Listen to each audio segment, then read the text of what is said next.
नमस्कार दोस्तों, सर्वे भवन्तु सुखिनः के एक नए एपिसोड में मैं आपका हार्दिक स्वागत करता हूं। दोस्तों, हमारे जीवन में शांति और खुशी के लिए एक आवश्यकता है कि जिन चीज़ों को हम त्यागना चाहते हैं, जिनका हम त्याग करना चाहते हैं, उनका हम पूरे रूप से त्याग करें। लेकिन अक्सर देखा गया है कि हम उनको नहीं त्यागते, उनसे फिर भी हम संलग्न रहते हैं, उनसे हम लोगों का लगाव रह जाता है और इसका कारण होता है कि हमारे जीवन में शांति नहीं आती। उदाहरण के तौर पर कहूँ, अगर कोई सांप हम लोगों के पास आ जाए और हमारे घर में रहे तो हमें हमेशा भय रहेगा कि कब वह हमें काट लेगा। तो हमें क्या करना चाहिए? उस सांप को इतनी दूर भेज देना चाहिए कि वह पुनः ना आ सके। हमारी नज़रों से, हमारे दिल से, हमारे मन से वो दूर चला जाए।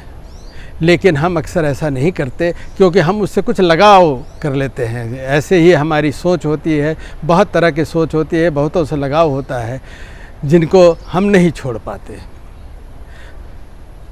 इस बात को बताने के लिए मैं दो छोटी कहानियों की चर्चा करना चाहता हूँ।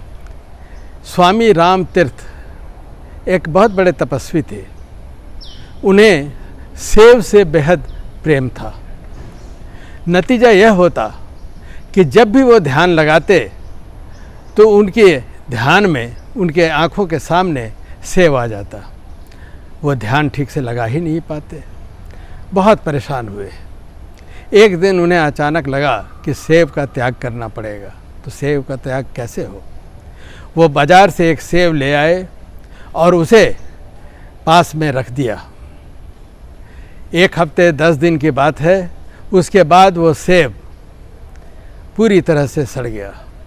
जब वह सेब सड़ गया तो उसे उन्होंने दूर फेंक दिया और उसके बाद जब भी वो ध्यान लगाते तब सेब उनके ध्यान में नहीं आता।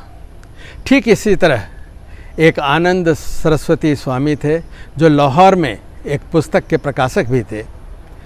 स्वामी जी अक्सर पहाड़ों पर जाते और ध्यान लगाते, तपस्या करते, लेकिन उनकी तपस्या हमेशा भंग होती, ध्यान लगा नहीं पाते।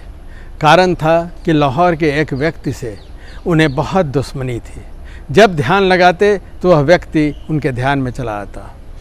एक दिन उन्होंने तपस्या वहीं छोड़ी और सीधे दौड़ते हुए उस व्यक्ति के घर पहुँचे और उस व्यक्ति से उन्होंने कहा, प्रभु, जो भी हम लोगों के बीच हुआ, चाहे जिसकी भी गलती हो, मैं उसके लिए माफ़ी मांगता हूँ। मैं आपके चरण गिरता हूँ, आप मुझे माफ़ कर दीजिए। मुझे आपसे अब कोई भी शिकायत नहीं है और मुझे आप इस बात से मुक्ति दे दीजिए।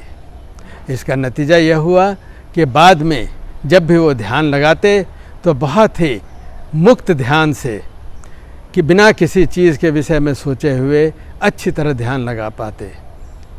दोस्तों, इसीलिए जीवन में जिन चीज़ों की हमें आवश्यकता नहीं है, वो सारी चीज़ें जो हमें व्यथित करती हैं, उन्हें संपूर्ण रूप से त्याग देना चाहिए। नहीं तो वो बार बार आकर हमें तंग किया करेंगे और हमारी शांति भंग किया करेंगे। इस अंक में इतना ही। नमस्कार।